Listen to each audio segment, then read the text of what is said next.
सुद्धा पाणी लावायचं नाही आणि गुरु म्हणजे असं खायला दिलं पडायचं नाही. खायला दिलं पडायचं नाही आणि 3 दिवस काढीच्या कामाला हात लावायचा. यांचं प्रेम किती लगेच कळतं. चौथ्या दिवशी गुणच येतो माणसाला, तिसऱ्या दिवशी येतो, मंत्र सुरू झाला, सकाळपासून जातात फक्त टाइमिंग लिहून ठेवा. सर सर सांगतो टाइम झाला.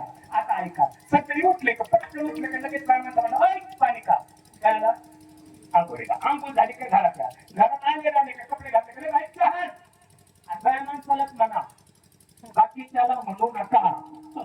लगेच चहा झाला का बरोबर 8 वाजता केला नाश्ता कर, त्याच्यापैकी नाश्ता खायचा. नाश्ता झाला का केलं म्हणतो गावातून आलो आपण कमवलं बाबा, गावातून आलो बेस्ट गावात एन्जॉय करा, बरोबर 11 वाजता घरी जा. ताटानं कपून जाईल का, कारण खायला गेलं पाहिजे खायला जाऊन खायचं आणि याच्या बरोबर जेवण झालं लगेच तिला म्हणत आकरून टाक. काय म्हणत तिला आकरून टाक. काय म्हणतात आकरून त्यातलं घ्यायचं, संध्याकाळी 6ला उठायचं, बेस्टपैकी आपला तरीवर पाणी घ्यायचं, बोलणा बिळणा करायचा, चहा घ्यायचा, टीव्ही लावायचा. दंक साहेब काय म्हणते, हवामानाचं वातावरण वादळ आपल्याकडे का खाल्ल्याकडे जाते. ऐकायच्या बातम्या बातम्या ऐकायच्या बरोबर 8 वाजता तिला म्हणतात काय म्हणतो मंत्र साफ आहे. 8 वाजता तिने तास दिलं का बेस्ट जेवायचं, जेवण झालं का केलं म्हणतात आकरून टाक.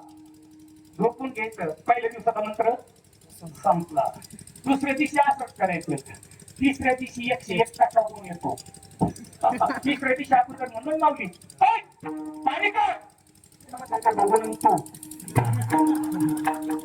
आणि मग तुम्ही आंघोळ करता काय, मग मी पाणी काढू काय, मग गरम घेता काय गाड ते बघून तू आपण म्हणून गावातून आलो तर पण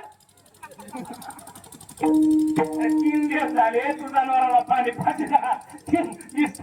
खातोय भाऊ. त्याचं कारण नाही कोणाचे कोणी तुझे नवीन कोणी हा शास्त्राचा सिद्धांत